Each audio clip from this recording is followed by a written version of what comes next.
Hiyo sare imekuwa ya halali.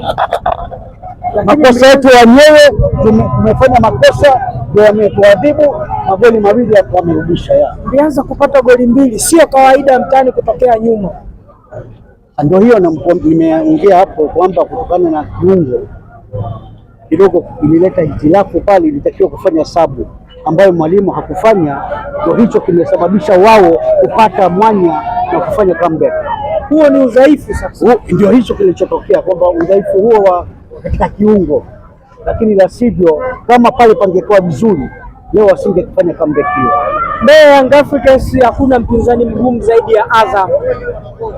Wewe unahisi kuna anayemsimamisha Young Africans kwa wewe? Simba mwenyewe umemshindwa.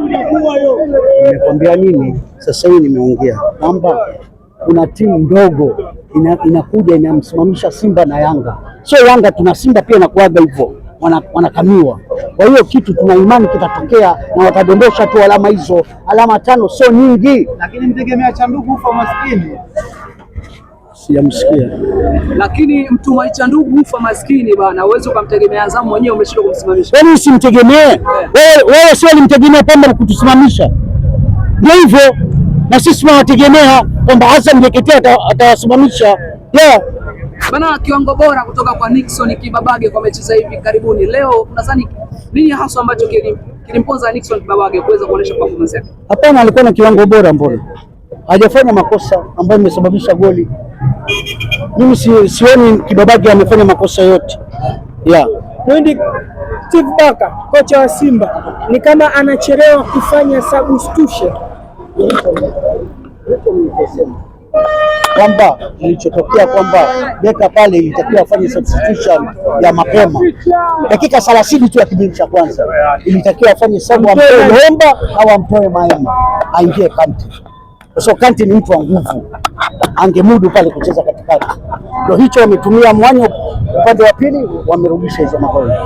Substitution aliyofanya mwalimu Pedro Gonçalves ni kama ilirudisha wenzenu mchezoni. Hapo leo tunaweza kukusikia, labda Muhindi unaweza kuipa maua Yanga kwa mara. Mimi wao upande mimi sijui wala siwafuatilii. Mimi nafuatilia timu yangu. Lakini mchezo simuona. Sawa, nimeona, lakini mimi naangalia mapungufu na mazuri ya timu yangu. Upande wa nyuma mimi sina time ya kuangalia. Neno moja kwa kocha, unapenda kumwambia nini? Kocha nimwambie tu kwamba katika sabu hizo ambazo nimezungumza kwamba awe makini katika kufanya substitution. Hicho tu. Leo Yanga wametoka wanashangilia, unadhani nini maana? Ni matokeo ya mchezo. Tunashukuru kwamba timu yetu imeweza kucheza, lakini yapo makosa madogo ya kimpira ambayo yamepelekea kuconcede hizo goli mbili na wao wakaweza kuequalize. Kwa hiyo tunaendelea na ligi inaendelea. Ubingwa nazungumziaje? Naam, ubingwa tunaona inawezekana.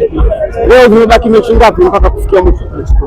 Unaweza kuzungumzia ubingwa bado mechi 10. Lakini wewe ulikuwa mchezo kufikia tumetoka nao draw na tulitegemea kwamba tungewafunga. Sasa ukiniambia habari ya ubingwa kabla mechi 10 zilizochezwa ambazo ni pointi 30, hiyo itakuwa ni jambo jingine. Na hayo mambo ndio ambayo sisi tunayazungumzia kila siku, kwamba sisi tunazungumzia mchezo wa mpira ambao utakuwa ni match ambayo utapata matokeo ndani ya uwanja. Hao ambao wanahisi kwamba kufungwa kunaumiza sana ndio kunapelekea mambo mengine ambayo ni maisha.